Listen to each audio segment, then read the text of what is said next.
Now, Lisa does something very strange in the bedroom that I'm going to share with you all today.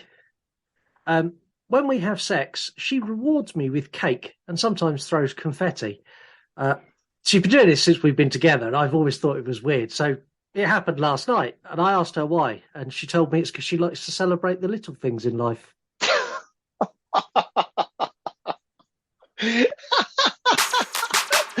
Oh, my Dixie Rex. Guess we're ready for the show then. The writing is atrocious. Not a single joke come even close to remotely landing or being funny.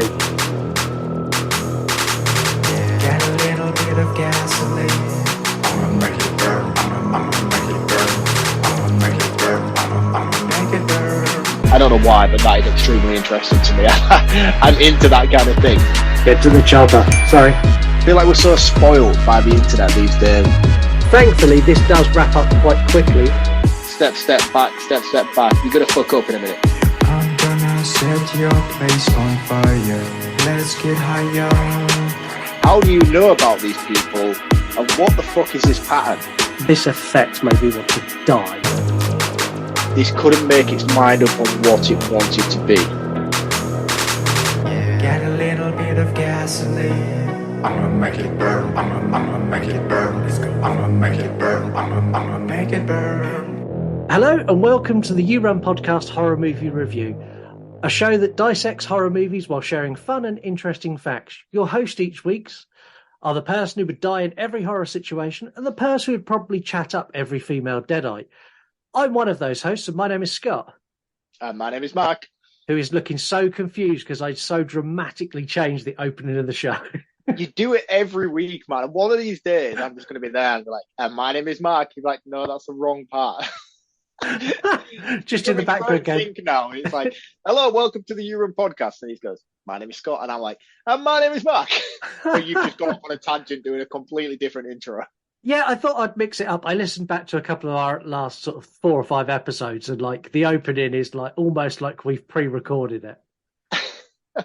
Which, had I realised that's what we were doing, we could have just pre-recorded it and saved like 20 minutes of recording time every week. Yeah, but where's the fun in that? Yeah, exactly that. This is a horror movie podcast with a bit of a twist. You pick the movies, you score them, you review them, and we kind of just act as your conduit to do that out into the world. We take requests. We let you share your unfiltered opinions by emailing us at yourunpodcast@gmail.com. You can also hear yourself on the air by leaving us an audio DM on Instagram or by recording a TikTok with no music. We'll play those on the air. And we have a few of those today. Oh, nice. Yeah, so we've got one from Pro Physical Media, who is a nice guy and the only rational Buffy fan that we found. We've got one from Eric, who I think at this point is just trolling us now. I think so, yeah. I don't even know if he listens to the show, to be honest. No, Eric does listen. He talks quite a bit to me about the show, but he listens and he listens intently, and we'll say, I don't like that. And then he instantly goes, request a movie. At least, to be honest to him, he actually is watching Arachnophobia this week or at least the week we are recording this episode, because he shared it to his story, and I was like, oh, it makes a change. That was the catch, wasn't it? To get Arachnophobia on the show, he had to have watched it. And we've also got a message from Gareth from Video Tasties, who we haven't heard from in ages. Which probably will get a mention in this film when we get to it. Yeah, I'm sure it will. Whose message would you like first? Let's go in order. Let's go Pro Physical Media first. Okay. Right, as I said, I don't know if you guys have covered this, but I really desperately need to hear a review of this with both you and Mark. So yes, 2 possibles, because one might be a bit too transgressive. So the first one is a Serbian film. I haven't heard many people review this for obvious reasons. So yeah, if you guys could review it, that'd be great. And if that's a bit too, as I said, transgressive, then Dead Girl. Now, I can't remember the year the film came out, but Dead Girl is essentially about a bunch of idiots that do stupid shit to this girl that was tied up in a sewer, and things go wrong. You guys take it. Now, I'm Serbia.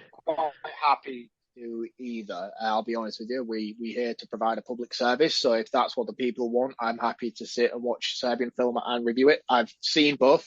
Dead Girl is actually a really good film. I really like Dead Girl. I think it's impressive. I think the direction that it takes and the story that it provides is quite decent. A Serbian film is not. No, it's not. It's got its issues, and there's certainly. That's the understatement of the decade. Yeah, it's got its issues. Yeah, I mean, don't get me wrong. I'm open to art and interpretation, and I'm happy to sit down and try and dissect it in a palatable manner the best I can. But if I'm completely honest with you, I don't think that's the type of film that would work well on this show between me and you. See, I initially said that we would poll these two together, and the more I think about it, the kind of the less I think a Serbian film. I don't think a Serbian film fits you and me very well, because we're going to spend an hour and 50 minutes just saying how disgusting and vile it is. And I don't know how much our audience would want to hear it either. I mean, the thing is with a lot of films where they do take a dark and disturbing turn, we always tend to usually find the humor within it, and we can make a joke and we can make a laugh about certain topics. But I just think that there is so much disturbing elements within a Serbian film, no matter which part of it you take and have a little bit of a crack about. It doesn't feel like it sits well based on the content that is contained within that film. Like, I would feel uneasy having a laugh for 30%, 40% of that review, knowing what we would have to then later encounter. Yeah. I just feel like we would have to play that very straight-laced, and I don't think that's something that our listeners would enjoy us doing as professionally as we would tackle that film. I don't know. I mean, like you say, this is a Euro podcast. If everybody wants us to sit down and dissect that and take it through stage by stage, we'll listen to the people and we'll do it. But I don't think it's us. Well, I'll tell you what we'll do. We'll pencil Dead Girl in for later this year, because we've got a lot pre-booked in. So we'll pencil Dead Girl in. Between now and then, if people want a Serbian film, tell us. At the end of the day, this is the You Run podcast, and if a big portion of our audience want a Serbian film, I will sit here for an hour and 30 minutes and bitch and moan how much I didn't enjoy watching it, the fact that you made me watch it, and the fact that it's fucking vile. I'll quite happily do that. So if you want it, let me know, or let us know. But until then, we'll pencil in Dead Girl, I think. Yeah, but don't sit there thinking, ha ha ha, we'll make them watch Serbian film, because that will be a very funny episode. It will not be a funny episode. It really won't be a funny episode. Let's see what Eric had to say. For some reason it doesn't want to play. Well, we can't see what Eric wanted to say because Eric deleted the video that he sent me. Oh, Eric. Eric, why? The video that Eric sent me was Eric unwrapping his copy of Arachnophobia that he has just bought. So Arachnophobia is in the rotation for this year. Bring it on, man. I'll take one for the team on this. But what is it you've got a weird fear of? Gerbils? Guinea pigs. Guinea pigs. If anybody can find a guinea pig related horror film. And not guinea pig, because that's got nothing to do with guinea pigs. No, that really. That's like Serbian film level kind of stuff. We don't need to go down that road with this podcast. No. Do you know what? I can't off the top of my head think of a single film where there is like some sort of killer guinea pig. No. Because guinea pigs are absolutely petrifying, so no one's brave enough to make that movie. Well, if they do, trademark You Run podcast. You heard it here first. Yeah, that would not be a cinema trip for me. A guinea pig. If there is one out there that somebody knows of, please let me know. Yeah, okay. And here's our message from Gareth. So, were you and Mark tucked in or out when you did the Silence of the Lambs review? I'm always tucked out. I imagine you to be a tucked-in kind of guy. Thank you. Well, I replied to Gareth saying you were definitely taped back, and I was swinging free. So yeah, that's our messages this week. If you want to send are you a tucked-in or a tucked-out kind of guy? At the moment, you can only see my top half. I am naked from the waist down. Do you know what? I wouldn't be surprised by that at No. all. It's a hot day. It's There's been very some weird hot. things in the past. Yeah, and it's swinging free. Anyway, those are our messages, and if you want to get your voice heard, or like Eric, decide to get your voice heard and then change your mind, you can also send us an audio message and delete it. He's causing some serious problems for us on this show, is Eric. He is. He's kind of like, I don't know. Is he just trolling us now? He's like, there you go. There's a video of me opening it and saying that I've got arachnophobia. And I'm going to delete it because you can't have that on your show. Possibly. So, with the ominous news that we may take a dark turn into some dark movies, let's lighten things up with Mark's recommended account of the week. Recommended account of the week. I'm trying really hard, man. Stop it. So this week's recommended account of the week is Horror Review Girl. Now, all of you who listen to this show regularly will know who Elise is and are more than familiar with her account and her co-hosting duties on the U Room Podcast YouTube channel. Now, like a lot of us, Elise is suffering a horror drought. Now, I want to bring attention to this more than anything because I've been through this myself so many times where as horror fans, we get to that point where you have just consumed so much horror, you just kind of need to step away and take a break. And I've been through it myself recently. For those of you who follow my Instagram account and know that I do horror movie reviews, you might have noticed a little bit of a drought there myself.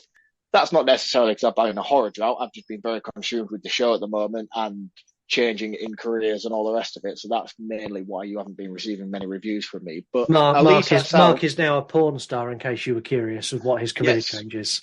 You can find my OnlyFans link on the website. Yeah, it's tucked back. tucked back Mark at OnlyFans.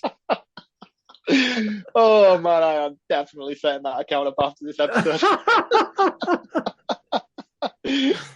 Oh dear me. No, right. Serious note though, but no, I get why it happens and why we all go through it from time to time, but Elise is suffering from it right now, and it is a shame to Instagram and it is a shame to the horror community that she is taking a break. And I feel like as horror fans, we are the reason that she may come back. So if we all go and follow her, if you don't already, like, comment on all her previous reviews, and even drop her a DM. Let her know that we miss her. Let her know that her reviews are vital and important to everybody who are reading them.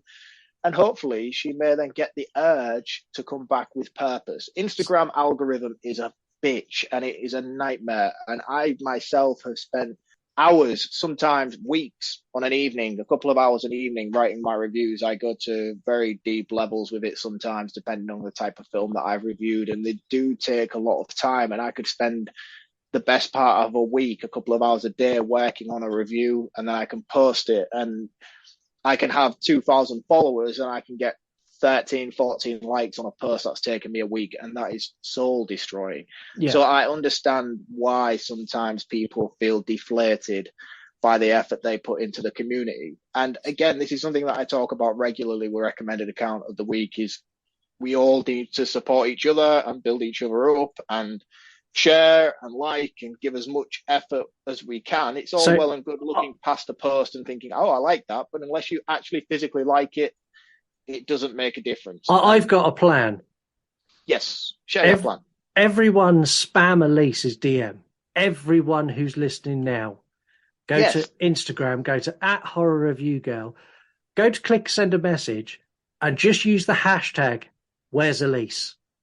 That would be great. Let's do that. Where is Elise? Let's share it on your story. Let's share it on your hashtags. Let's even share it on your profiles. Where is Elise? I'll even put forward a reward for her return. Hashtag I tell you what, hashtag Where's Elise? And if Elise comes back and does 2 reviews, I will give a T-shirt away to one person who's used hashtag Where's Elise. Brilliant. There we go. There's an incentive for you all. Let's get her back doing what she loves and what we all love her doing. She needs a boost, and I feel like we should all give it to her. She deserves it. She's a great reviewer, and she's a great friend of the show. And I understand the feeling she's going through right now. And sometimes it just takes that little little Kick up bit of the arse. reassurance from everybody around her, just to let her know that what she's doing is worthwhile. So please, everybody, go message Elise, tell her we miss her, and encourage her to come back with more reviews, more content, and more YouTube episodes. Because I feel like it's about time. I'm sure you all do as well. Give her the kick up the arse that she needs. Exactly that. Hashtag where's Elise? Hashtag where is Elise? I may even rename this episode hashtag where is Elise. Ever wondered what would happen if a cocaine-fueled Stephen King sat down and wrote a screenplay of his short stories and then handed them to George A. Romero to direct? Wonder no more. From the macabre to the downright ridiculous, this week's movie brings together these legends, throws in Ted Danson, Ed Harris, and Tom Savini on special effects. For good measure, chucks Leslie Nielsen in there as well. This is what turned out to be a first watch for me, because I thought I'd seen it, but I hadn't. I'd seen two. The better version. Yeah. Today, don't start hating on Creepshow. I can hear the messages already. Today, we're doing Creepshow. Coming soon.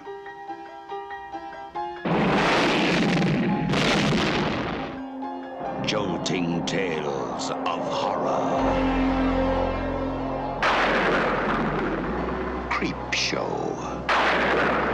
From the author of Carrie, The Shining, and Cujo. And the creator of Night of the Living Dead and Dawn of the Dead. You'll scream at ghastly ghouls. Cringe at weird kids.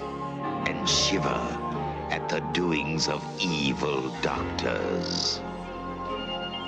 This is going to be extremely painful, Mr. Verrill. Creepshow will grab you, grow on you, and give you the creeps.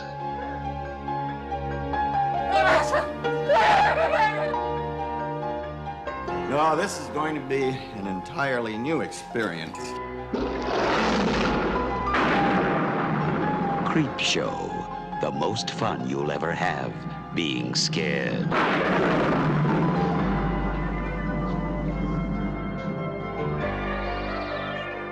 So Creepshow come out the year I was born, and I would hate to accidentally ruin a 41-year-old movie for anyone who's listening, so here's your spoiler warning. Fucking Are you laughing the fact I'm 41? No, not all, my friend. That's harsh. Very, very harsh. Here's the spoiler I'm more warning. aware now than ever that I may need to phone an ambulance mid-recording for a heart attack. I hate you. You talking about spoilers, and I'm like, look, quit giving a disclaimer. Let me tell you something. This is for all of America and UK and everywhere. First of all, you can read the fucking episode title and be like, I've never seen this. Don't fucking listen to it then. Lost Boys came out before Jesus was born. Like, if y'all haven't seen it, that's not anybody's problem. Don't listen to the damn episode yet. We spoil everything. You have been warned. That's all I'm going to say on it. Listeners score the movies, and the listeners have scored this a 9 out of 10. IMDb rocked in at 6.8 out of 10, with Amazon at 3.6 out of 5. And that's not Amazon, it's Letterboxd. I was going to say, we're not doing Amazon anymore. I know. I wrote Amazon, and then I've literally wrote Letterboxd next to it to confuse myself. You get our scores at the end when we do our roundup. So, Creepshow is a horror analogy, and it's set out in 5 separate stories. Screenplay. Analogy or an anthology? I said anthology. No, you said analogy. Whatever. The screenplay was written by Stephen King, and it's directed by George A. Romero, with Savini providing practical effects and a cameo in one of the stories as well. We're going to break down the plot and the tone and highlight what's good and what's not good, as opposed to doing a traditional run-through. The main reason for that is on my second note-taking of this. So I sat down, I started doing notes, and then I stopped and went in, got something to eat, and I come back, and I'm sat there going, there's so much time where nothing is happening. It's just sort of people moving around screen. Like, especially... Yeah, I think the thing is as well with it, it's like, it's a 2-hour film anyway.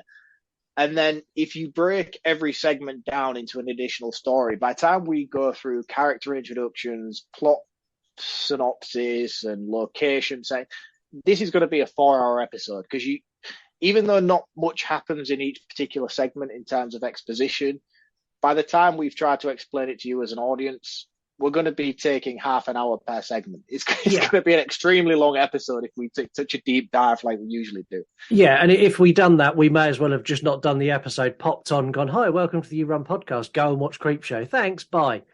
Exactly. Can we do that when we get a movie we don't like? I don't think we would be very good podcasters. What's a podcaster? Taking the piss out of you for not being able to speak. I've done exactly the same thing. You said it so posh as well. You're a poshcaster. Poshcaster. Hello, welcome to the You Run podcast, poshcasting. In case anybody's listening, we have been pre-drinking before this episode, and it is a double bill recording tonight, so stay tuned for next week. Jesus Christ. So the movie opens up with a kid reading his comic book, and his dad takes it off him and throws it in the trash. After giving him a slap around the mouth for reading it, the dad's an arsehole. Yeah, this as well. Like this kid has clearly got like visible red marks on his face where he's just been beaten by his father, who, by the way, is played by none other than. No, I'm not saying it. Who is it? I can't remember his fucking name. That's why I threw it to you. I thought you were just setting up a gag because it's joking.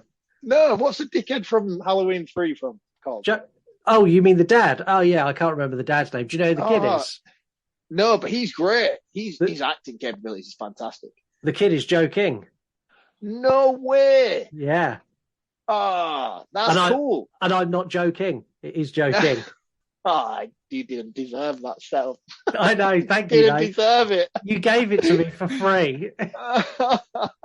Oh man, it's racking my brain now what this guy is because I hate him so much. And Heather really likes him as well. She repeatedly tells me how much a nice guy he is, and I'm like, yeah, he's mustache guy. I can't think of his name. He's the creepy guy in the fog who seduces Jamie Lee Curtis, and honestly, his name has completely escaped me. Night of the Creeps. Oh, my brain. I can figure this. I guarantee now there are so many people just yelling who this is. And I'm stalling for time because I'm Googling. It's Tom Atkins. Tom Atkins. Fuck Tom. Someone needs to make a t-shirt that says fuck Tom Atkins because I will buy that.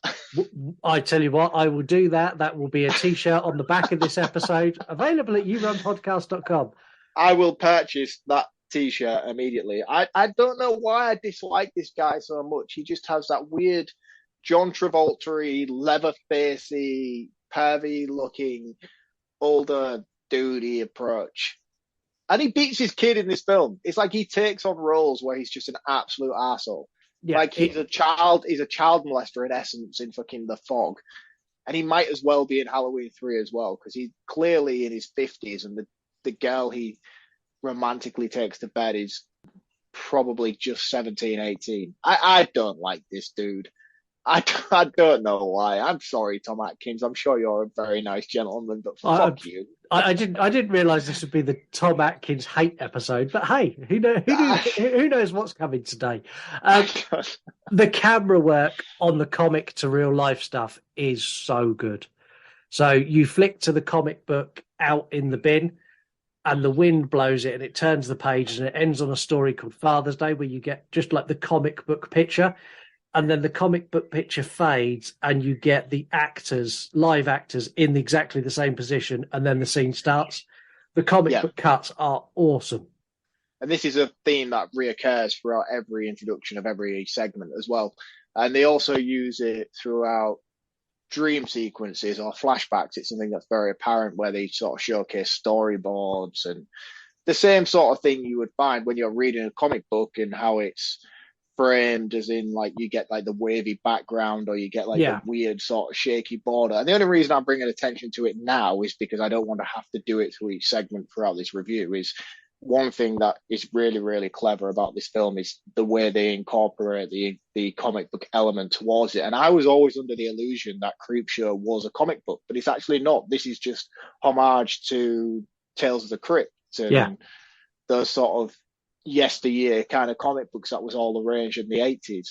I love Tales from the Crypt as well. The Crypt Keeper is a legend. The Crypt Keeper needs a new movie.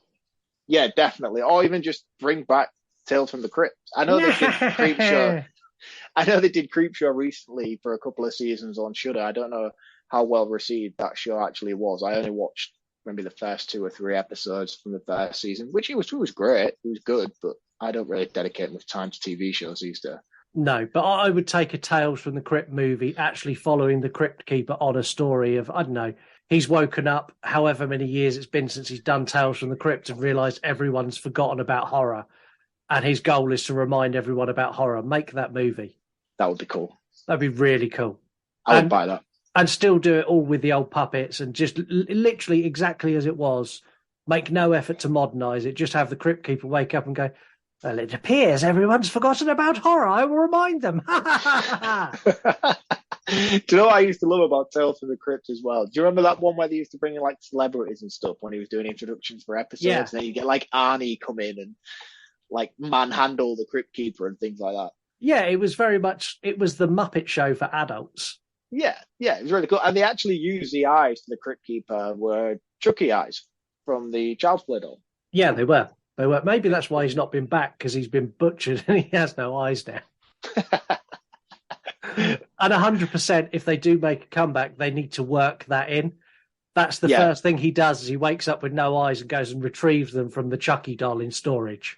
Oh, that would be so cool. Yeah, just pulling the Chucky dolls out. Why do we not write scripts ourselves? Do you imagine he just like goes in, he finds the old prop, he's like, you motherfucker, and takes his eyes.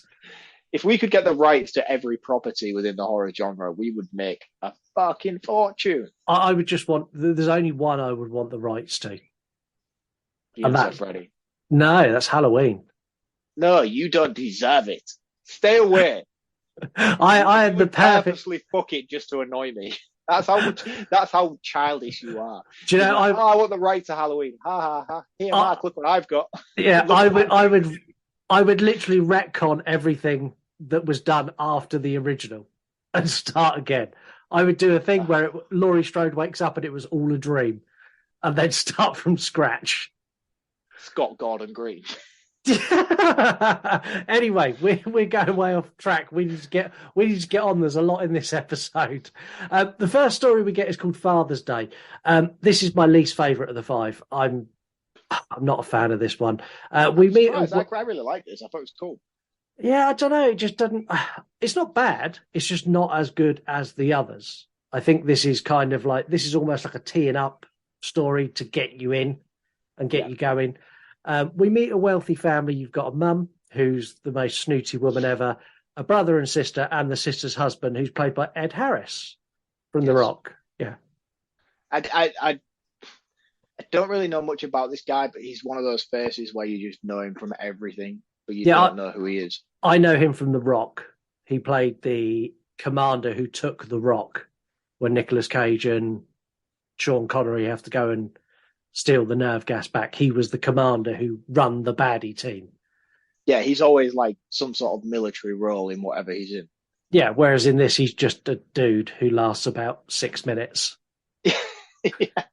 Which was weird, because like when he did eventually go, I was like, oh, that's strange that they killed off such a well-known guy. But I'm guessing by this point he wasn't such a well-known guy. No, he was just some guy called Ed who turned up to the casting call and they went, yeah, fine, you'll do. Yep. Which, to be fair, most of the cast outside of the celebrity cast was very much a, yeah, you'll do. Because none of them, the acting in this is not great. Yeah, it's not the best, but it's certainly not the worst I've seen. No, this is true. So the 4 of them sit down and they're sat and they're waiting for the arrival of their eccentric aunt, who is fueled purely on Jim Beam. What a girl. I like her. Yeah. I like her a lot. The reason she visits is she goes and visits her father's grave on the anniversary that she killed him with an ashtray. And then she sits down with the family and they have a glazed ham dinner, which is odd. Yeah, it's not really my meat of choice. I know that's not really the takeaway from your point, but yeah, it's not my. I don't know why I've gone there with this. What is your meat of choice? You strike me as a chicken man. No, I like to try and mix things up a little bit. I'm usually a fish man, if I'm honest with you. I like to get like cool, unique fish, like exotic fish, if I can get hold of it, which isn't very often I manage to locate an exotic fish. This is a weird conversation. Yeah, this kind of sums up you and me, though. You are weird exotic fish, and I like pork. You're a gammon man. No, pork, like roast pork with crackling. Oh, I thought he was going to step it up a little bit by saying gammon. Gammon's nice. You should try gammon. I like gammon. What the fuck are we doing? We get some flashbacks of her killing her dad, and we get to see why. He was just an abusive, not very nice guy who was, I'm guessing he had some form of dementia, and he was slamming down his cane on his desk and demanding cake. I quite liked him. He's just an odd old guy who's a bit rude. Yeah, I think they were just, the way it came across was that he suffered from some kind of sort of ailments, dementia, old age sort of. He didn't deserve bludgeoning to death with a massive ashtray. No, but again, I kind of understand the trauma that she's going through, having to care for this gentleman. I mean, I don't condone beating him to death with an ashtray, but I kind of get what they were trying to say. Yeah, I get it. She goes to the grave and she lays her flowers down that she didn't bring with her. She rips off the wall because she's absolutely steaming drunk and carrying a bottle of Jim Beam whiskey in her hand. And then it turns out that Jim Beam whiskey brings people back from the dead because she spills some on the ground. That's the only reason he come back. He hasn't come back any other year. No. And I never really put the two and two together, actually, until you just mentioned it there. The aunt lays down at the grave, and then we get, I don't know, the father returns. He comes out of the grave, and I don't know how to describe him. He's like the most over-the-top, goopy, decayed, worm-ridden, dirt-covered monster you could possibly get. And he's like so caked with dirt, he looks more like a monster than a person now. He's like Tarman. Yeah. That's the only way that I could associate him with anything else. This is like Savini went, what am I allowed to do? And they just went, whatever you want. Yeah, he looks cool. I think the practical effects on it were great. The makeup and costume design looks really, really good. I personally didn't have any issues with the look of this guy, but I know what you mean. Like, it's a lot. Wildly weird. Yeah. It's full on. It's full on, but it looks great. I liked it. I was on board. Yeah, I liked it. He kills the aunt straight away. No fucking around. She's dead. We don't hear from her again. Ed Harris goes to investigate while the aunt's taking so long because he wants his glazed ham, and he gets dead too. Not very spectacular. Yeah, literally immediately. He literally steps off the porch, takes like 5 steps, and he's gone. A little while later, the mum goes to look to where he's gone. She gets her head snapped all the way around. This practical effect is awesome. Very cool. Very cool. And again, Savini at his best. Yeah, this is Savini at his best. A lot of this is Savini just practicing of, oh, how about I try this? And this is just King and Romero going, yeah, fine. You will try that. I don't, from what we just showcase what you can do. What you can do, show us what you can do. Yeah, because he doesn't hold back with anything. There's no element of being reserved in this. No, and I don't think this segment in particular is his strongest showcase. We will get to it when we do, but yeah, it's definitely what it is not. Still, it's still pretty impressive in this one alone. Yeah, a little bit more time passes, and not a lot's going on. And the brother and sister now go to investigate, and they come round a corner, and they're just about to open the door to the kitchen, where they're met by Daddy Monster, who's got Mum's head on a platter covered in whipped cream and cherries, and screams in excitement that he finally got his cake. Come to Daddy. For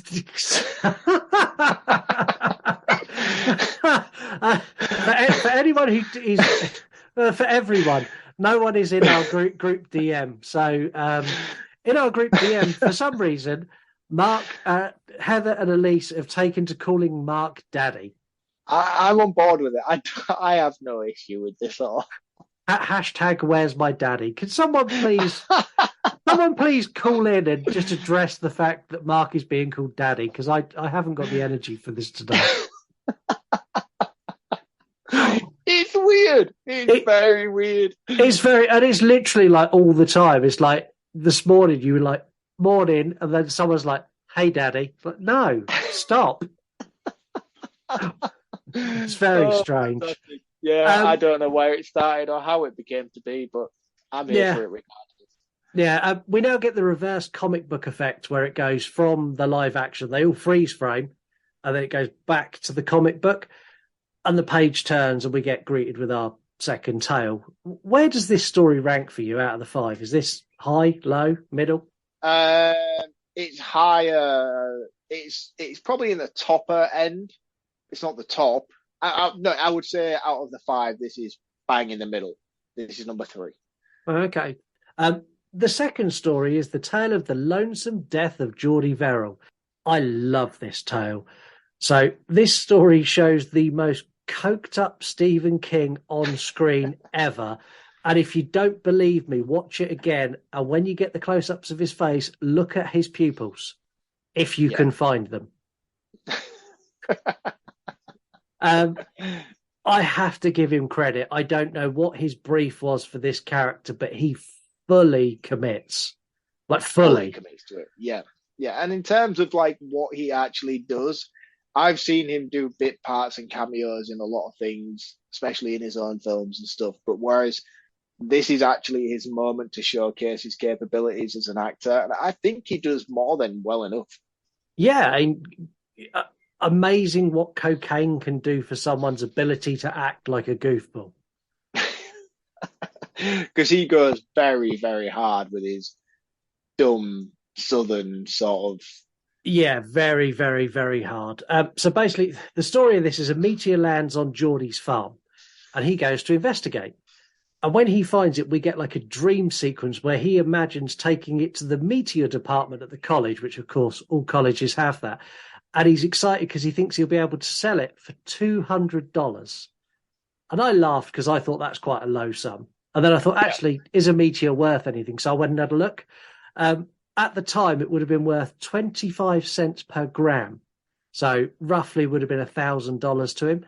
Now, 75 cents a gram, or upwards of $16,000 for an intact meteorite. Wow, that's pretty cool. Yeah, really cool. I'm getting off point again. Geordie touches the meteor and burns his fingers.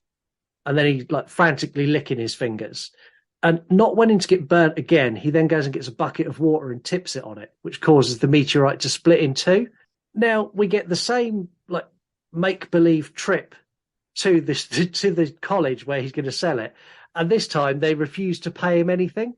And when we get these dream sequences, is it actually him dreaming, or is this just like? I think it's just his imagination.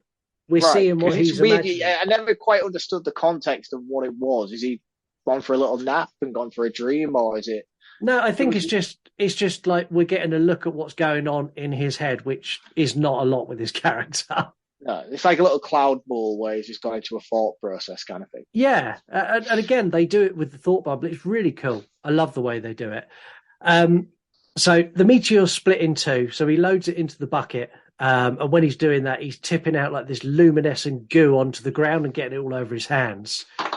He puts the bucket on the porch and says, I'm going to try and glue it together tomorrow, before he goes in and sits down. As time passes throughout the evening, he's sat there watching wrestling, he's drinking a couple of beers. He notices that he's begun to grow like grass, like moss on his fingers, and also on his tongue and his lip, where he licked his fingers that he burnt. Now, I love this little sort of imagination bit where he considers calling the doctor, but he imagines when he goes to the doctor's like, the only thing we can do is chop your fingers off. He's like, no, I'm not calling the doctor. Yeah. This is a real male scenario. Yeah, definitely. I 100% was with him on this as well. Like, if you get any kind of ailment in your life as a middle-aged man and you're like, ooh, that doesn't look great, you always immediately jump to the worst-case scenario. You're like, yeah, I'm going to lose my penis. Yeah, you might just have a cough. And you're like, oh, this cough's not sounding good. The doctor's going to chop my knob off. Yeah, the thing is, like, with this, 100%, I would just live with this now. Yeah. I would live. This is my life now. My life now is covered in moss, and I can accept that. I'm just going to shave regularly. Now, I like the fact that as over time it starts to spread and it's getting like up his arms, down his legs, his plan is not to deal with it. He goes and gets a full bottle of vodka and tips it into a jug of orange juice and necks it. Burn a fun fact early. It was actually vodka and orange juice, if anyone's wondering. Boy, he actually drank that. He actually drank the half bottle of vodka mixed with the orange juice in the one go that he done. Stephen King's a legend, man. What a guy. Now, the other thing I really like is the plant life spreads across the farm as well. So you get it spread from the meteorite site and right up to the door, and like it's growing everywhere he's touched something. When he wakes up, they've put so much effort into putting plants on that set. Yeah, it looks like really, the really rain, cool. it's like the rainforest, and he himself is now, I don't know, it's like a plant monster. Yeah, he's fully consumed by this point, isn't he? Yeah, I mean, do you remember like the Swamp Thing cartoon? Yeah, he's like that. Yeah, completely covered from head to toe, just grass man. Yeah, and with this, he takes out a shotgun, and he shoots himself and blows the top of his head off. We then hear a weather report saying that nice weather and regular rain is going to turn things green quick as we see alien plants spreading up the farm. I love this story. It's so goofy, and Stephen King delivers it in such a way that I laughed pretty much every time he'd done anything. Like even when he like opened his beer and he like spilt a bit, and then he's like, "Oh shit!" and he wipes it with his hand, and then he licks his fingers with the fur on it again. He's like, "Oh damn, fuck! I've done it again." I think it's just very relatable, isn't it? As a man, when you're watching this, you're like, "Yeah, I do that. Yeah, I do that." Yeah, the only thing I would say is Geordie's character is so offensive to dim-witted backwater yokel folk. And I commend the fact that Stephen King committed to that, and zero fucks were given about anyone's feelings when he done that. Yeah, and again, when we get to the final segment, there is a lot in there that sort of is very similar in terms of offensive nature. This film has not dated very, very well in terms of a modern rewatch. No, it really, really hasn't. hasn't. Some of the language that they use and some of the character portrayals of certain classes of people and things like that, it's not very politically correct by today's standards, to say the least. No, it's not. And like, I commend the fact that they committed to it, because even at the time, this was bad. At the time, this was like on the edge of what you could get. I mean, now you couldn't get away with this, but on the time, this was like as far as you could push the envelope, and they pushed it right to the point where they're like, if we go any further, we'll be in trouble. No, I don't think you could show this on national television today. No. Based on the original unedited cut of this movie, I don't think, with the dialogue that's used and the portrayal, as I said earlier, of certain characters and stuff, I don't think this would be showcased on normal television without being heavily edited. No, it definitely wouldn't. We get another comic book cut, which again are really cool. And this is a tale of something to tide you over. This is my favourite of the five. Definitely my favourite as well. It's a two-man cast of Leslie Nielsen and Ted Danson. I'm in, 100% in. I love both of these guys. I really love the fact that Leslie Nielsen plays this straight, and he's a villain. He's not cracking gags. He's just a bad dude. And it was weird as well. The first time I watched this, I was like, I don't know how to feel about this, because I've never seen him do anything outside of his spoofy sort of slapstick. Yeah, Airplane, Naked Gun. Dracula Dead and Loving It, like that Dracula Dead and Loving It is my Leslie Nielsen. Like that's what I know him from in terms of his comedic performances. He's like, I don't know him in any other different form, and like seeing him do something so straight laced was weird. I'll be honest with you, it took me a good 5 minutes to adjust to his performance in this. Yeah, and the other thing that's weird is he was young when this was made. I say young, he was about the same age as me, I'm guessing. His hair is still white as ice. White. I don't think I've ever seen him with anything but white hair. I would find it extremely weird to see him with anything other. Yeah, and not being funny, most of those movies probably aren't even playable anymore because it was so long ago. Most likely. He was 40 in the 80s. When we were watching him, he was when we watched him in his heyday, he was like in his 70s. Yeah, which is amazing for an actor to have such a highlighted career at that age. Yeah, awesome. So Richard, who's played by Nielsen, he arrives at Henry's house, who's Ted Danson's character. And he turns up, basically goes, look, I know you've been banging my wife.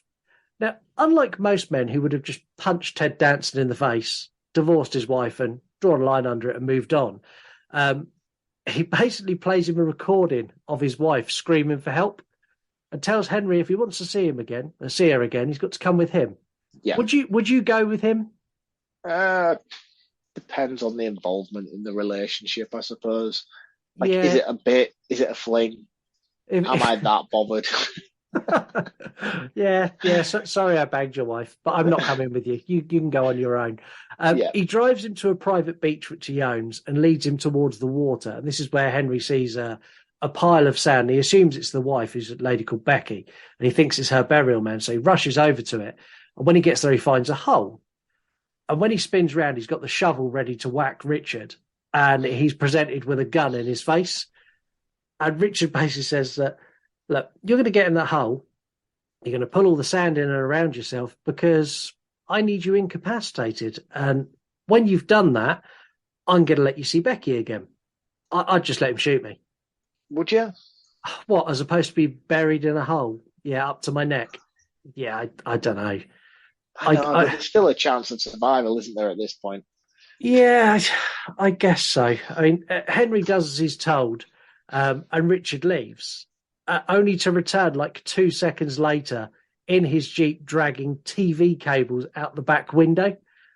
Gareth, we know this is you. And he gets there and he takes a TV out and he sets a TV up on the floor and he puts the VC. It is Gareth. It is Gareth. That's what I was saying earlier when you mentioned Gareth's name. I was like, I'll come back to you because you are in this film. This is Gareth. He puts the video player down and he pushes play. He pushes record. And Henry can now see Becky in the same predicament he's in, but the tide is washing in over her head. Leslie Nielsen here, where he mocks Henry, is so sinister. Very, very sinister. It's weird. Again, we're a good 10 minutes into this segment now, and I still find it odd how creepy and, like you say, sinister this guy is. And it's played by Leslie Nielsen. Yeah, and then, I mean, there are still elements where he gets a chuckle out of me. And there's one now where he's like, anyway, I'm going to let you go because the tide's coming in. I don't want to get my tyres wet. And he just zooms off up the beach. Yeah. But they're not, it's not Leslie Nielsen trying to be funny. It's just funny because of the situation it's in and the way he delivers the line. He's not trying to crack a gag, but there's so many times that Leslie Nielsen does anything. And he's just a very animated, comical guy when he's not trying to be. Yeah, I think so. And I would agree with that statement. Yeah. And I don't necessarily believe that for 1 second any of the things he was doing within this segment were intended to be funny. No. But because we know him for who he is, even just the subtle eye movements or the way he presents himself in certain situations, you can't help but think, what a guy. Yeah. He goes home and he has a drink. So he pours himself what I think is a gin, and he just relaxes, chills out for the evening until he returns in the morning. When he comes back, Henry's body is gone. And Richard basically goes, he was washed out. He was washed out to sea, but you can see he's got that element of doubt going, I've done this before. And the last time I'd done this, the body was still here. It's kind of that vibe of he knows something's up, but he's convincing him it's not. He goes home, and then Henry and Becky arrive at his house as seaweed-covered monsters and attack him. Before they get there, what was your interpretation of this? Did you think, maybe he survived and he's going to come back for vengeance? Where were you at? Because I was so intrigued by this segment alone. I thought the storytelling here was incredible. So, I went through so many different places in my mind of what the outcome was going to be of this. I never really actually realised what it was going to be. I didn't think when we got there that's how it was going to play out. See, I thought like this end bit. I thought we were. I thought they were genuinely dead, and I thought we were going to because he's messing around with his video recorder and he's got other tapes of. I'm guessing other people he's done this to. Yeah, because I think he's a serial killer. This is very much a creep, and I was expecting him to put another video in, and that be the cut to the next segment. Yeah, well, later on we get a shot where he sat looking at his video collection as if he's going to revisit one of his previous. Yeah, Creep. Sea burials. Yeah. Right, exactly like Creep, yeah.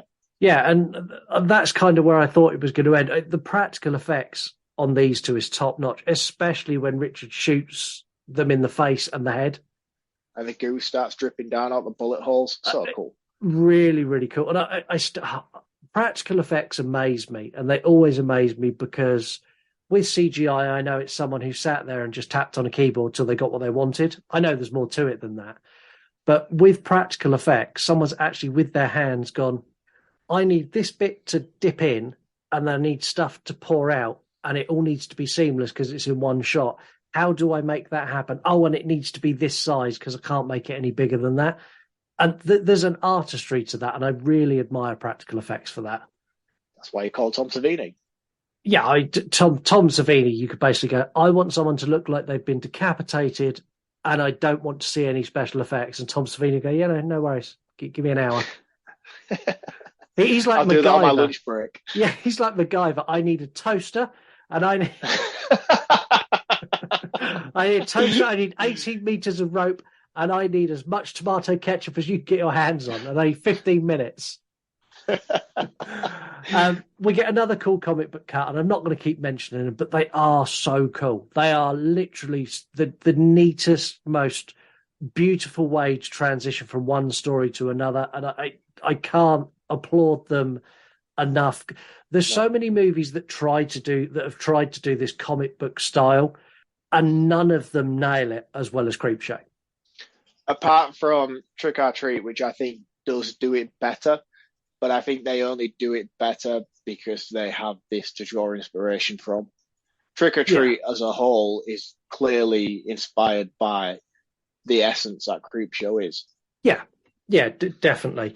The next story is The Crate, probably the most well-known of the five.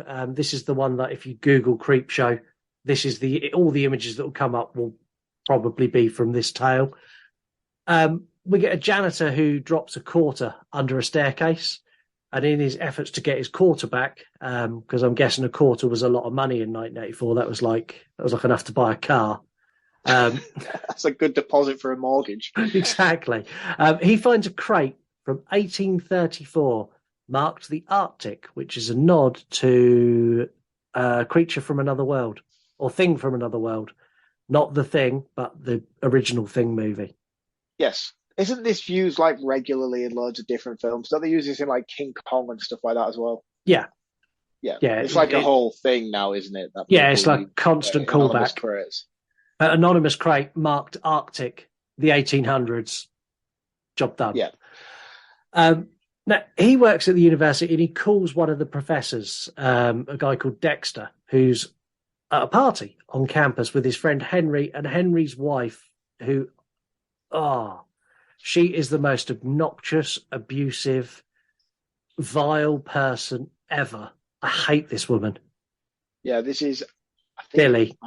Andrea Bado, I think I want to call her. That's probably massively wrong. Again, another bit player from The Fog. She's a radio DJ in The Fog. Yeah, she's called Billy in this, and her character's just vile. Yeah.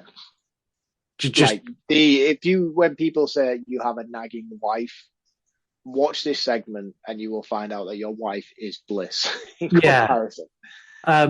She's a bitch. She makes his life horrible. She embarrasses him. She's rude. She's outlandish. She's drunk. And every 2 minutes she's going, and you wouldn't cope without me.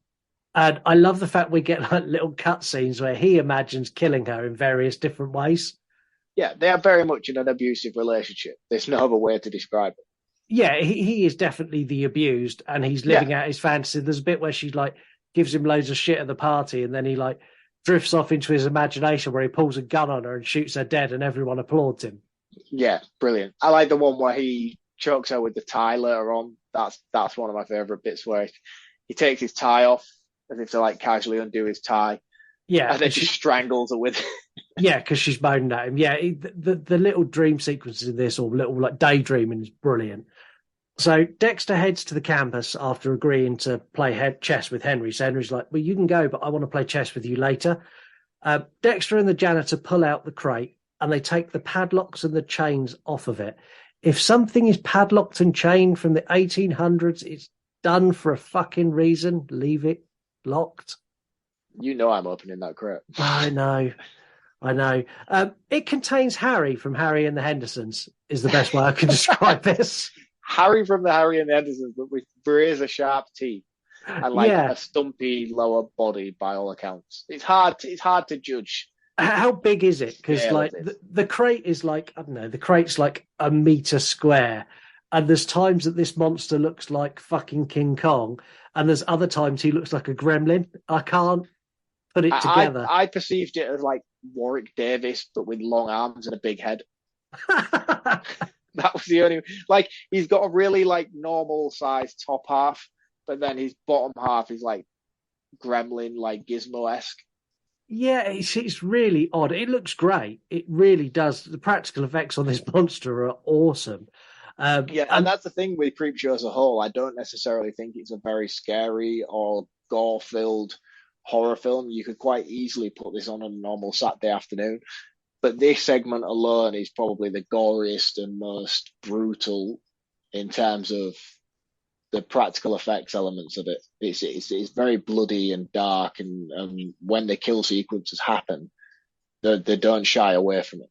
No, and you get two in quick succession here. So like straight away it eats the janitor, drags the janitor into the box, and you get like, you hear the crunch and then you see all the blood coming down his top. And then there's a student. So as Dexter's running away going, there's a monster, there's the most patronizing asshole of a student going, don't be silly, Professor, come with me. And he walks down there and the student gets eaten. And I'm like, good. That's what you get, Mark. Yeah. That is exactly right. That is what I get. I would be this guy. Dexter rushes to Henry's house, who basically has a couple of drinks and like is saying like, there's a monster. And Henry puts a sedative in his drink. And after Dexter passes out, Henry goes up to the school, not to investigate, to start cleaning up the blood and the evidence of the monster's like existence. I was so confused at this point. I'm like, why are you mopping the blood up? No, I kind of put the two and two together. I knew where he was going with this immediately. You're a bad man. I had no clue. Yeah, I knew what his plan was. I was like, yeah, good for you, man. Yeah, my confusion soon turned to joy as we see Billy get home and there's a note from Henry saying Dexter's got himself in loads of trouble with a young student. She's curled up under the stairs and she won't talk to us. I need your help. And this is the kind of thing that an abusive partner would fucking thrive on this. He needs me. Of course he needs me. Yeah. And she drags her drunk ass up to the school. I love the way that she's reading the letter like it's an article from OK magazine, the way she's so invested in it. Like, oh, God, the silly little man again getting himself involved with young students. Naughty boy. But the thing is as well that it's so nonchalant the way that they're all dealing with this fact that this fucking lecturer has probably raped or assaulted one of these young teenage students, and they're all like, oh, let's go cover this up like this is normal. I'm like, what the fuck? Yeah, she's like even when she gets to the car, she's like, I'll get up there and sort all this out. And like even when she gets there, she's like, what's he done? And he's like, you won't believe it, Billy. You've got to see her. She's like, oh, has he killed her? Yeah, and it's like, so you chill. Fucking privileged little bastards, man, covering this shit up. It's like, what are you doing? She goes under the stairs, and this is where Henry grabs her and like bangs her against the crate to try and wake the monster up. And she goes full bitch mode. She's like, what are you doing? You're gonna suffer. This is the most manly you've ever been. When was the last time you got it up? You're not a man in the bedroom. I was like, wow. Yeah, this is hard, man. This is hard to watch. the stupid thing is though, Henry banging her head against the crate didn't wake the monster, but her fucking annoying voice did. The monster eats Billy with absolute no remorse, to the big smiles of Henry.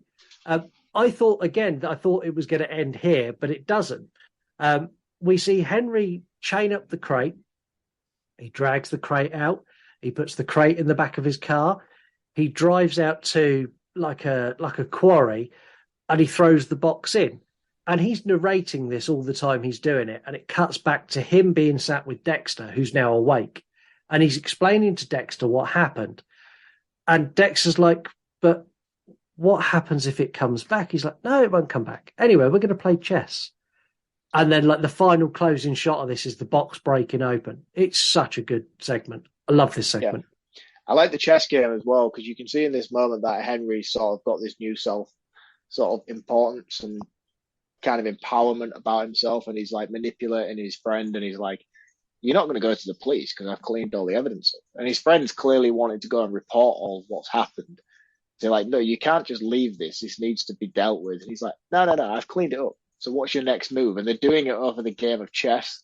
And I thought it was really, really clever. And I was like, that's cool. And I also like the fact that Henry's like, yeah, I had to take the monster, the two bodies, and Billy to the. It's like Billy's not classed as a body. Two human remains, a monster, and Billy to the quarry. It's like, good for you. Yeah, man. And I was rooting for him, even though I know I probably shouldn't have been. And I was like, yeah, I kind of liked how this panned out for him. I didn't like the way it ended with the whole thriller-esque Michael Jackson thing as it kind of breaks out of the crate. Yeah, the only thing it was missing was... Yeah, and it kind of, in my head, I definitely hummed that tune when it happened. 100% as the comic book cut was going to the next scene, I'm going... The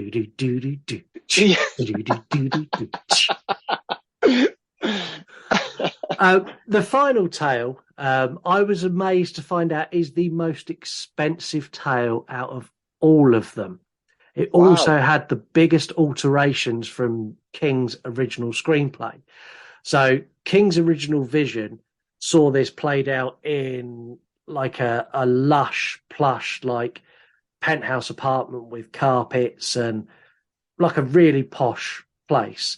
But it didn't pan out with the cockroaches. So when the cockroaches were put on the floor and things, it didn't look right, and they would they were hard to find to put back in their boxes, and it was a pain in the ass. So Romero changed it, and we're going to have plain white clinical setting. Then we know where. Basically, it was a logistical. Everything's going to be white. Everything's hard surfaces, so we know where the fuck everything is. Yeah, it was like very Willy Wonka-y kind of. Yeah, the way the setting was taking place. The cockroaches cost 50 cents each when this was made. Fucking hell, man! Have you seen how many there is by the end of this segment? $125,000 of their budget was spent on cockroaches. Wow, that's a big single purchase. And for the worst segment of this entire film as well. I know. We open up and we meet Upson Pratt, who's some kind of stockbroker and the most obsessive clean freak. I mean, you've got some OCD tendency, so has Heather. And this guy makes you two look like you would wallow in mud. Yeah. It's insane. Like the level of detail that they go to show the audience how... Like he has like one of those little vacuum things on his desk. Like, on his desk where he can just immediately get rid of any contamination. It's wild. It's wild how clinical he is of keeping clean and all the rest of it. It's like a surgeon's laboratory. It's weird. I quite like it though, and he gets a call from one of his brokers saying that they've closed a hostile takeover. And he's really happy, but at the time he can see a cockroach, so he's complained about his bug problem. He's kind of half listening. And the guy's like, look, the man's company we took over, he killed himself. And I think that's really sad, and we need to do this. And Pratt's like, no, don't ruin a brilliant story. That's amazing. It's perfect. Just where you've left it there.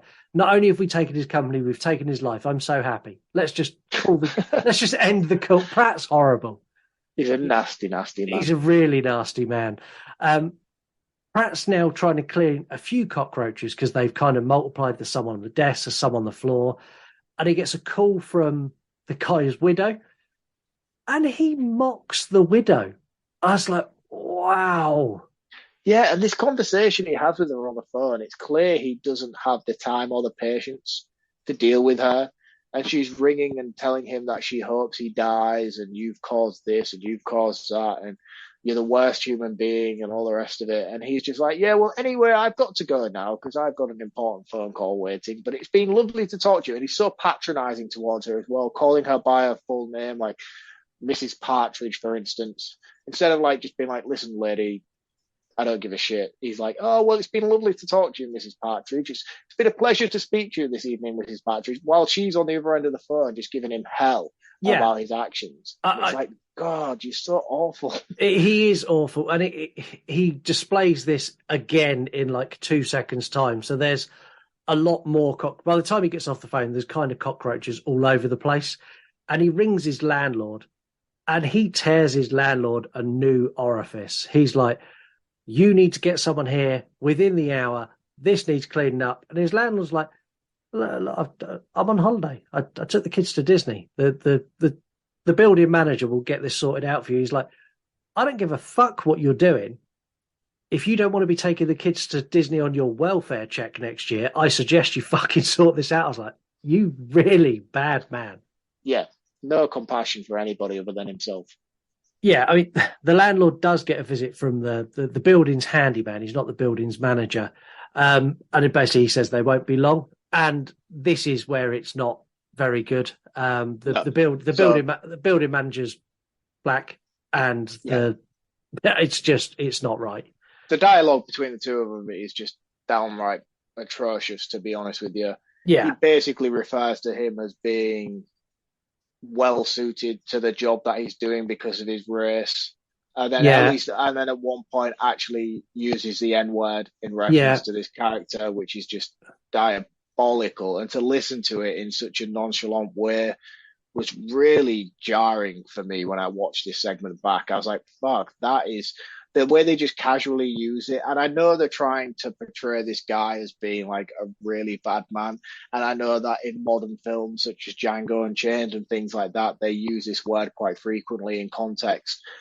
But to hear it used in this alone, it was used in such a derogatory way that it just didn't seem to sit well with me. It felt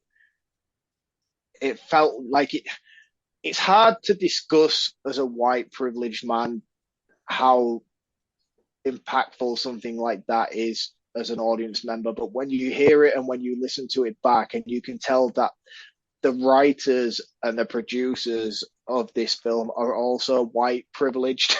Yeah. it felt very derogatory, and I didn't like it, and it made me feel so uncomfortable the way that they were treating this situation. And as an actor as well, I really empathized with the guy playing this role having to be spoken to in that manner.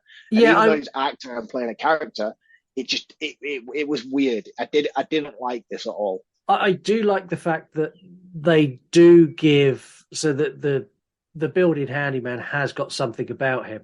So he's getting all this abuse and this racism through the door, and he's giving it straight back in a very polite, very, well, yes, sir. And he's doing the whole, yes, sir, boss. He's doing all of that. Very patronizing. He's and I'm sorry to use this word, but sort of like cotton picker-esque way that people were portrayed in those films. Yes, Mr. Captain, sir. Yes, Mr. Captain, sir. Whatever you say, Mr. Captain, sir. And it's you can tell that he's doing it in a patronizing way to piss the guy off more. And it's great. And it's like, fair play to you, man. Like, you know what you're having to deal with, and you can tell the way that this guy is approaching you, but still, as an audience member, it's not nice. It's not nice at all. No. At all. He says the fumigator is going to be there within half an hour, and he leaves. And this is where we get a blackout strike. So there's cockroaches everywhere, and all the lights go out. But Pratt, because he's rich and he's an arsehole, he's got a backup generator, and all the lights come back on, and he basically gets to his phone and he's like knocking cockroaches away, and he calls the handyman. He's like, I need this sorted right now. And he's like, well, I'm really sorry to hear that, sir. I'm stuck in the lift with no communication to the outside world. So you're just going to have to tough it out till morning. Sorry about that. And this guy's got, so Pratt's got like a clean room, like sliding doors, like the panic room. Yeah, a panic room, but it's a clean environment. It's like airtight seals and like it does the Star Trek noises with like with the doors. And he gets in there, locks the door, and he's like, tomorrow everyone's going to pay for this. You're all going to pay. The building manager's getting fired. The landlord's getting fired. And he notices that his bed is moving. And as he notices his bed is moving, he gets another call. And this is from the widow. And it was at this point I realised the widow was cursing him. Oh, really? Is that what was going on? Yeah, so the widow's cursing him because she's like, I hadn't finished what I was saying. And she continues giving it the, you're going to suffer what you've done. You're going to do this. You're going to do that. Have a good night, Mr. Pratt. And I think it's her putting a curse on him. But again, though, because you get the call from the gentleman who was at the door earlier, who does the sort of voiceover towards the end. Mm. So I was confused at the involvement of who was doing what at this point. Yeah, I think it's her cursing him is kind of what I got from it. Right. I think the janitor's just like, well, not the janitor, the building manager's just like, Joe, what, fuck you. Like, especially at the end, he's really like, nah. Yeah, you're going to get what's coming to you. You deserve this sort of thing. Yeah, you arsehole, you deserve this. I mean, he pulls back the bed sheet and there are cockroaches everywhere. The roaches swarm him and he dies of a heart attack. We cut to the following morning and this is where we get Tom Savini at his absolute peak of what he is capable of doing. Yeah, incredible. And to be honest with you, I think that this is the weakest segment of Creepshow, but this particular scene alone is worth watching it for. Yeah, so you've got like, he's laying on the bed and it looks so good. And then like his chest is bubbling up and you can see things like rippling under his skin. And none of this is CGI. It's real cockroaches with a practical body and they all burst out of the chest and they burst out of the arms and out of the eyes. It's like, oh, it's so good. Very, very clever. Very clever stuff. We also get now the janitor calls to say basically the exterminators have arrived and the power's back on. And he's like, Mr. Pratt. And then he's using the lines that Mr. Pratt used at the beginning. And he's like, and he ends it with like, and fuck you.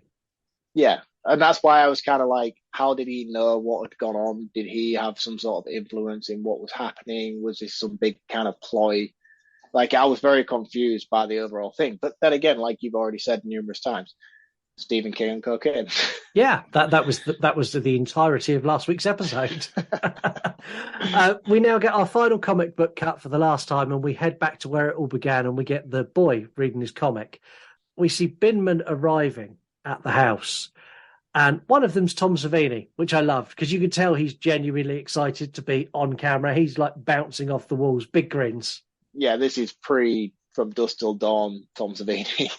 This is Tom Savini where he's gone, really? I get to be in a George A. Romero movie? Do I? And like that's the energy he takes to be in a Binman. They find the comic book and they're flicking through it. And like in comics in the 80s, anyone who wasn't alive then, which I'm guessing is probably a good chunk of our audience based on how old our listeners are. Apart from yourself.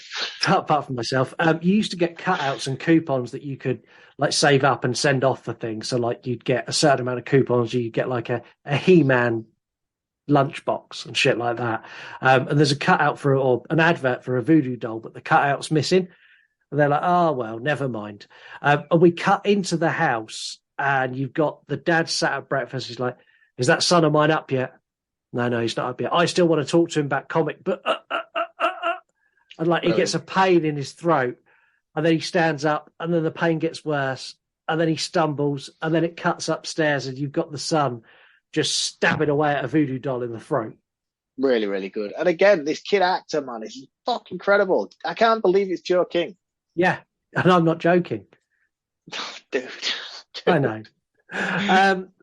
We get a comic book cut which cuts into the end credits and we get the animated Creepshow kind of skeleton. It's really cool. I have no idea where our roundups are going on this, so let's get the listeners' thoughts first. Well, 3-word review. Very nice. So we've got Romeo Tutor, top 5 anthologies. So this is in his top 5, and he's a movie reviewer. Cecil Candybottom, pure nostalgic bliss. And he's a candy corn that does movie reviews and generally abuses idiots online. I've got a lot of time for Cecil and Arlie. I was going to say, is this your sub account? No, so Arlie is part of the Ghoul Kids Table podcast, and he's got an account now which is him and the puppet candy corn Cecil, who he voices and moves. Yes. And basically they do what I do on TikTok, but they do it much better. Being trolled by me is one thing. Being trolled by a puppet candy corn must be devastating. You get a puppet candy corn saying how much of an asshole you are. I'm retiring from TikTok if that ever happens to me. It's hard to come back from that. One enthusiastic horror fan, Where's My Cake? And they're also a movie reviewer. Winchester Phantom, some great shit, and they're a novella writer. And Skellington fan, King, Romero, Savini. It's about all you need to say. And that's Skellington fan who is Skelly, part and parcel of the show now. Hi, Skelly. Go and give her a account to follow. It's time for facts and fuck-ups. Rice Krispies were used for maggots in the corpse's eye in the story Father's Day.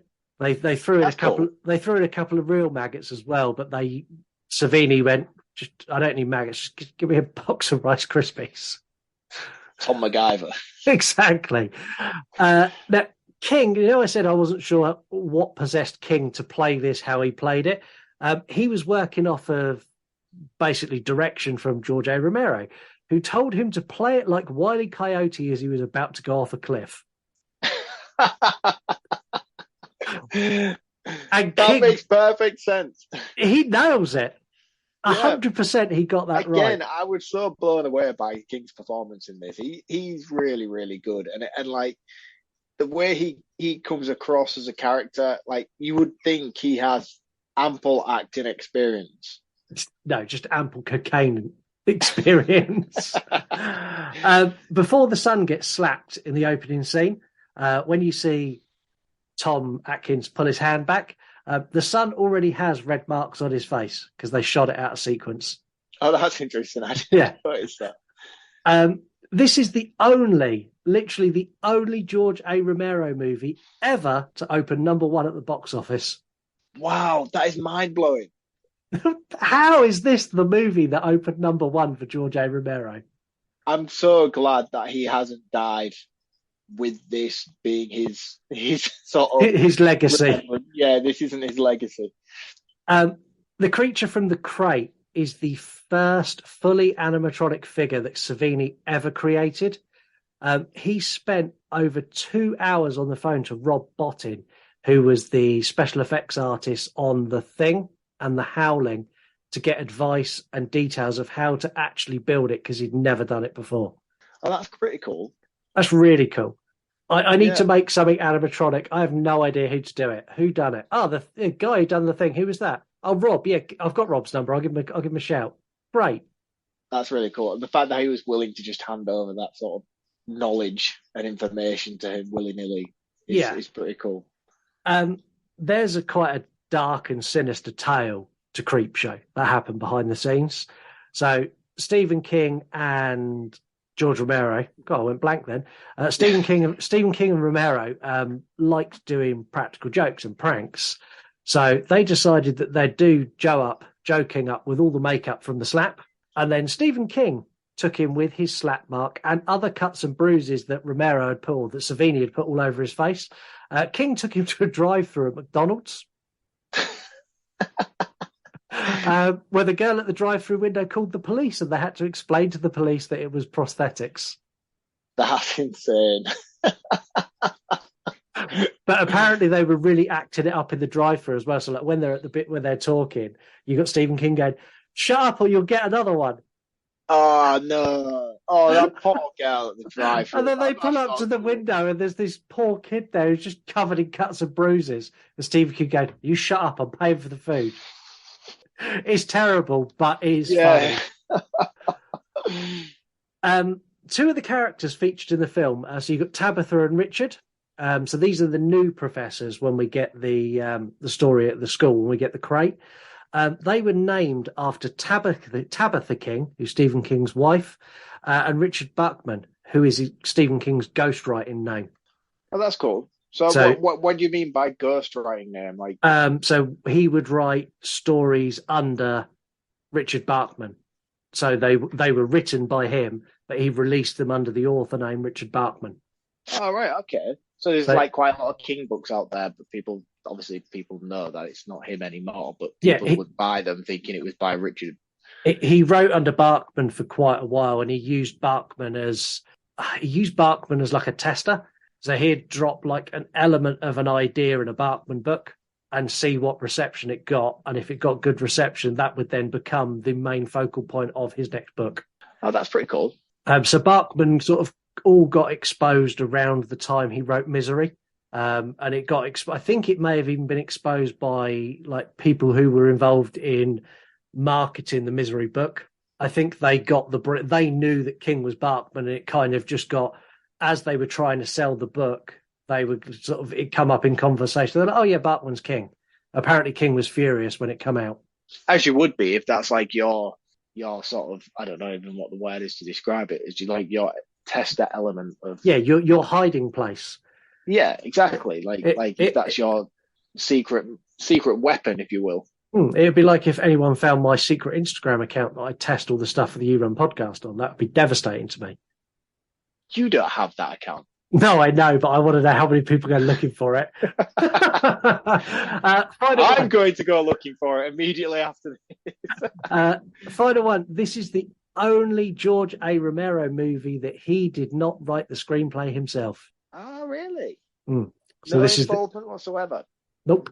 No, it's King turned up with the screenplay and Romero went, thanks. The only changes he made was in the final segment. That's cool. Yeah, I think it's great. I think the fact that Stephen King and Romero are really good friends and they'd wanted to work together for a really long time. And this kind of all just slotted into place where King had the idea of putting loads of short stories together and everything just kind of fit in. And Romero's like, well, I'll direct it. You write it, I'll direct it. We'll get in people we know and we'll be able to do it for a decent amount. They had to make massive cuts to this as well. They had to cut 15 minutes out of this to get a studio to take it on. Wow, because it's already quite long anyway. Yeah, it's really long. It's like 2 hours, 5 minutes. This was like 2:20. This is like Lord of the Rings runtime. I think it's really cool though, like, because like a lot of the times with directors and writers, it's usually a pissing contest of who is going to come out on top when it finally gets to production. Like the director has his own vision and the writer's like, no, this is what I kind of want it to be. Bring this to life. And then you always find that you have like, oh, the director's being fired because he didn't agree with this or he didn't want it to do it that way. And it's like, that's cool that they could do this together amicably. Amicably. Yeah. That was really unnecessarily difficult to say. And they could get through it together and keep both visions intact. Or the fact that Romero just went, whatever, man, let's just do it. Yeah, apparently when Romero said, like, this carpet scene and this set is not working for the cockroaches, apparently Stephen King just had one look through the camera and went, yeah, you're right. No. But saying that is Romero, is King going to go, you're wrong? Because he's not going to say you're wrong. But actually, George A. Romero, super famous director, I disagree with you. I think it should stay as it is. Yeah, I've just directed Maximum Overdrive, which was a clear success. You need to listen to me. Don't be shitting on Maximum Overdrive. We need that on the show. We'd have so much fun with that. I cannot do that fucking film. And Eric, if you're listening, stay the fuck away from Maximum Overdrive. Now, I said on the Pet Cemetery episode that we're making an active effort to play more games because we used to play them a lot and we kind of took them away. And I know you all like listening to them, and I know like Mark likes playing them as well. So as you all know, we've got Jaws versus Deep Blue Sea is only a few weeks away now. And I thought it'd be fun to play a special edition of Broken Spirit. Ooh, nasty. I thought so. I told you, I want to play a game. They will say that I have shed innocent blood. The power of Christ compels you! What have you done to its eyes? Well, it's elevated horror. You know, it's Halloween. I guess everyone's entitled to one good scare, huh? You're going to like it. I'm Chucky, and I'm your friend to the end. How was that the slaughterhouse?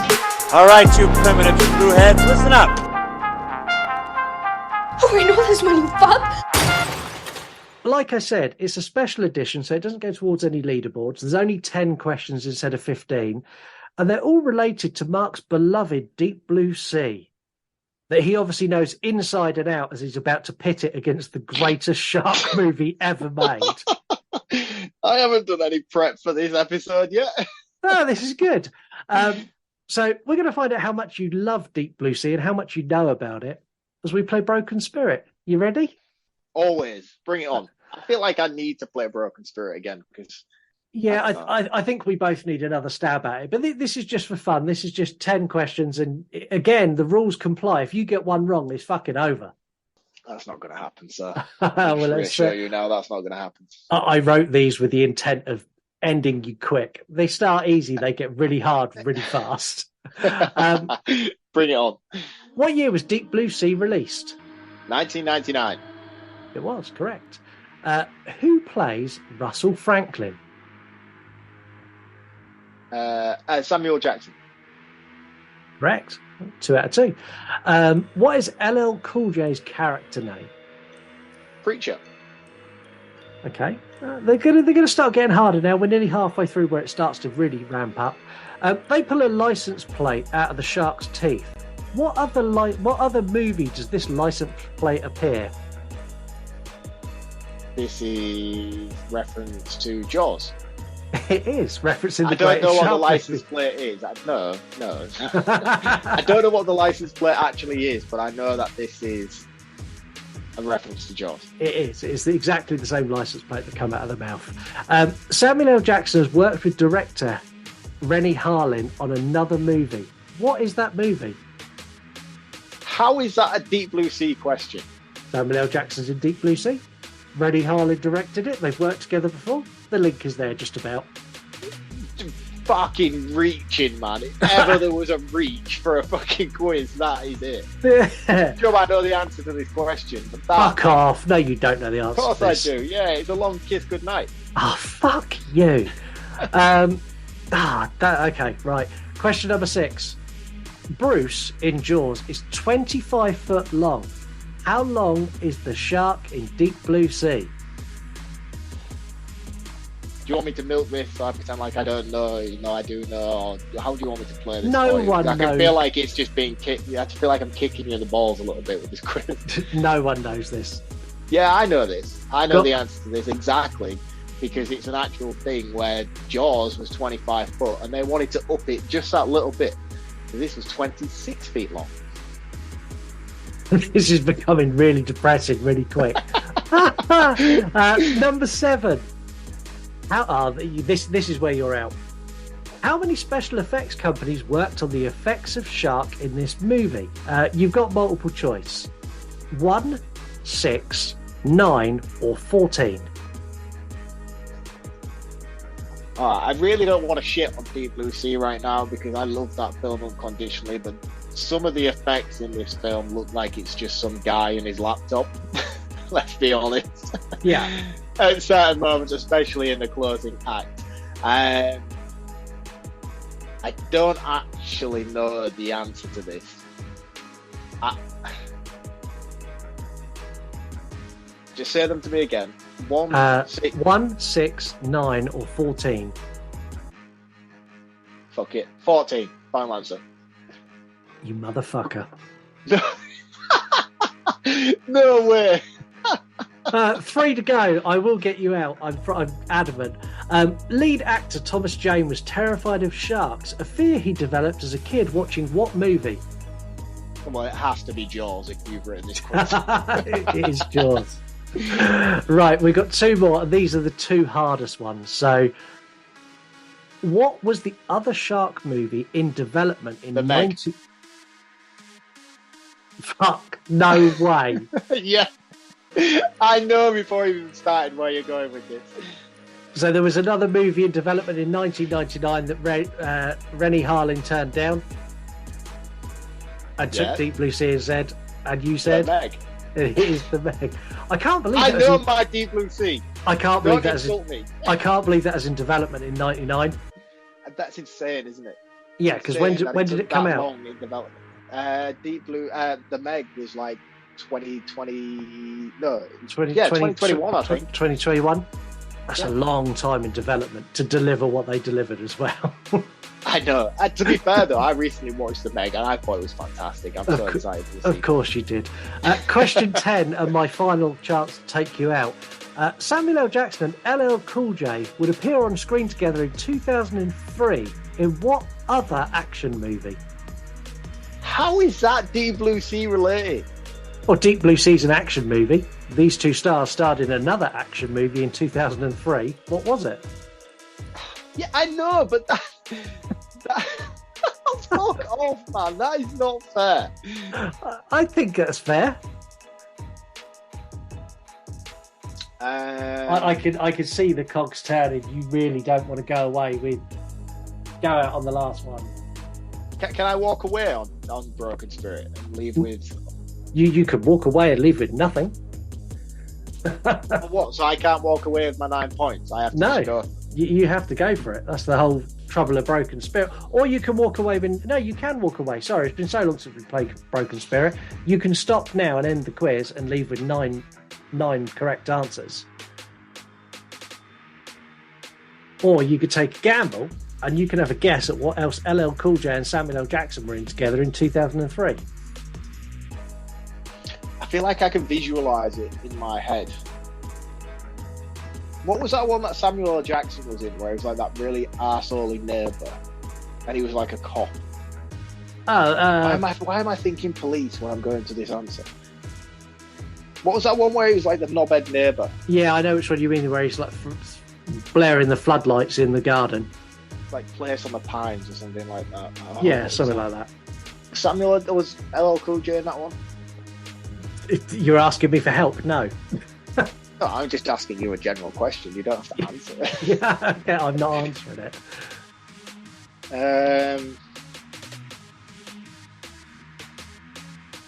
Oh, I've got it. Bucket? No, you haven't. Yes, I've got it. I've got it. It's in my head. I can see it. SWAT. Oh, it's 10 out of 10. I got it right. I was fucking right. Brilliant. I have never been so deflated on an episode of an edition of Broken Spirit ever. Oh man, that was so good. If you'd have had a countdown for me on that last question, that would have been game over. I don't know where that came from then.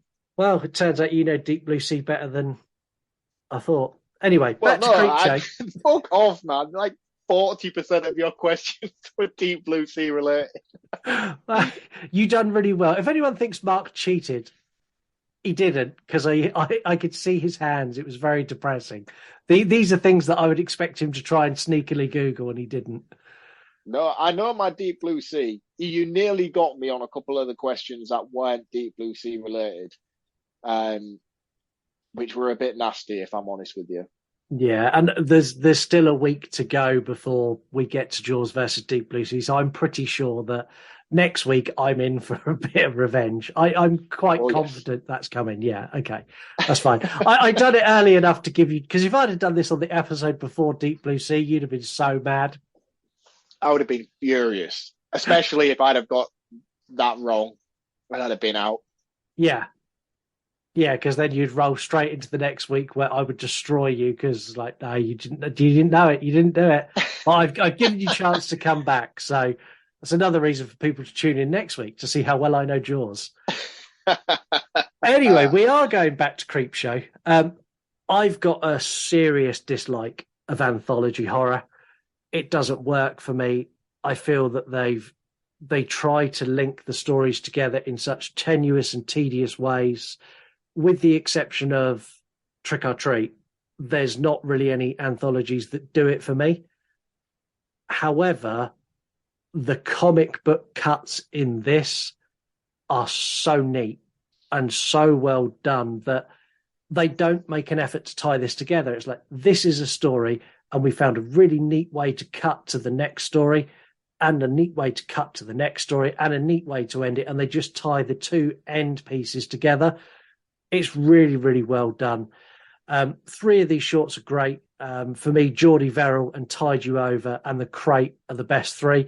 First and last stories in this are a bit, they're okay.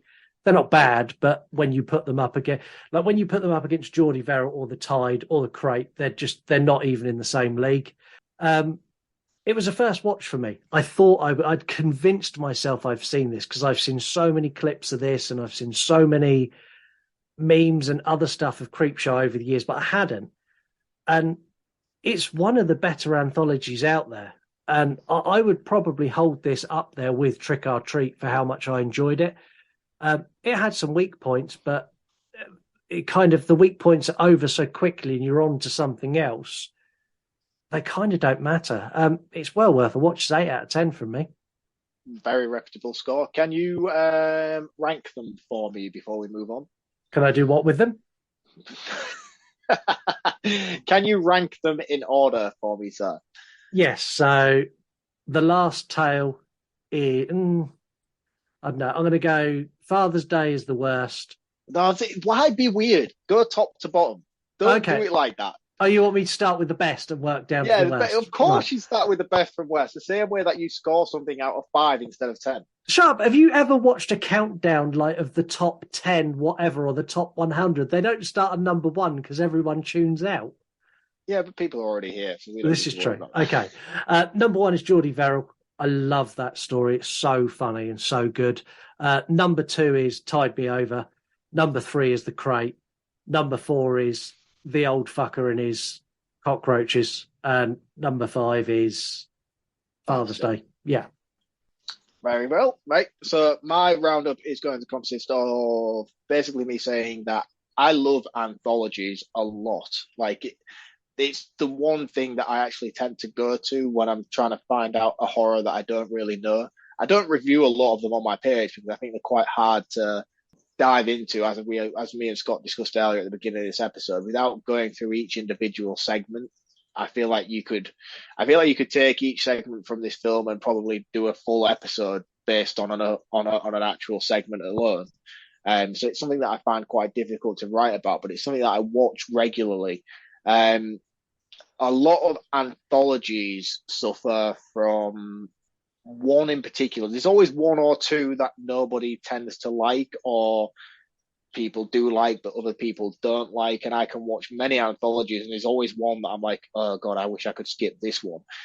Creepshow is probably the first one that I've watched in a long time, barring Trick or Treat, where I actually quite enjoyed every single one. I didn't particularly find any of them bad. Granted, there are some that are better than others, but as a whole, it's quite a well knit sort of movie from start to finish.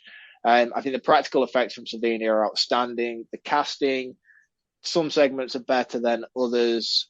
I'm not going to dive into which ones in particular suffer from the acting quality. Same with everything else. It's just going to be an overall roundup. I love the comic book introduction element of things, and I always under the illusion that Creepshow was a comic book. It wasn't until I started doing a little bit of digging, a bit of prep for this episode, that I found out that this was actually done in homage to Tales of the Crypt, and I can't remember what the other one that was around in this era that made it kind of even more special in a way, that this wasn't based on any particular source material. They've clearly taken something that people love and enjoy themselves as writers and authors and directors and thought, oh, we could maybe do it in this stylized way, which would be quite cool. And for me, I found that more impressive than it taking Tales of the Crypt and doing it in a comic book style fashion. The fact that they've done it to accommodate that kind of respect to those kind of things is a lot more impressive, I found. It was great to see a lot of celebrity cast from horror films such as Andrea Bado, whatever you call her, Stephen King himself as well. And I feel like the guy who was in the last segment, I feel like he must have some sort of, I don't know, celebrity status. I don't recognize him, but I feel like he was probably big in the 70s, 60s. Yeah. Yeah. he has that sort of, oh, you've done something big and now you're here as a bit part, but I don't understand what it's from. Overall, I found it to be fantastic. It was a really, really enjoyable watch. I don't think the horror elements of it are as strong as they could have been, but this is the kind of film you could quite easily put on and watch as background noise, or even if you just wanted a little bit of a break from horror and just wanted to watch something a little bit tamer and less intense and less investable. It was great. I really enjoyed my time with it. I thought it was fantastic. I don't think it's as good as Creepshow 2. I feel like when they did Creepshow 2, they take a lot of the missteps that they did here and execute them better in the sequel. But overall, I liked it for what it was. Score-wise, I'm torn between a 3.5 and a 4. And I think based on some of the weaker segments alone, I'm going to drop this down to a 3.5.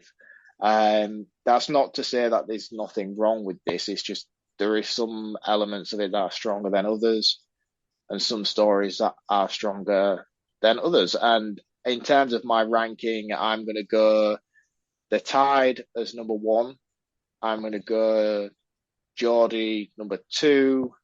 Then I'm going to go Father's Day number 3, The Crate number 4, and then finally They're Creeping on Us as number 5. Yeah, so our scores and our rankings aren't too dissimilar. That's rare. If you want to rent this, you can rent it everywhere in the UK, the US, everywhere. It's about $3 or £3. Not free anywhere. So you can't get this for free. Let's do Guess the Year. So last week, the year was 2004, and we're only doing this for a couple more weeks, and it's still fairly close at the top. I'm not giving away scoreboards, but we've got a couple of people who are one correct answer away from getting a T-shirt or one wrong answer away from not getting a T-shirt.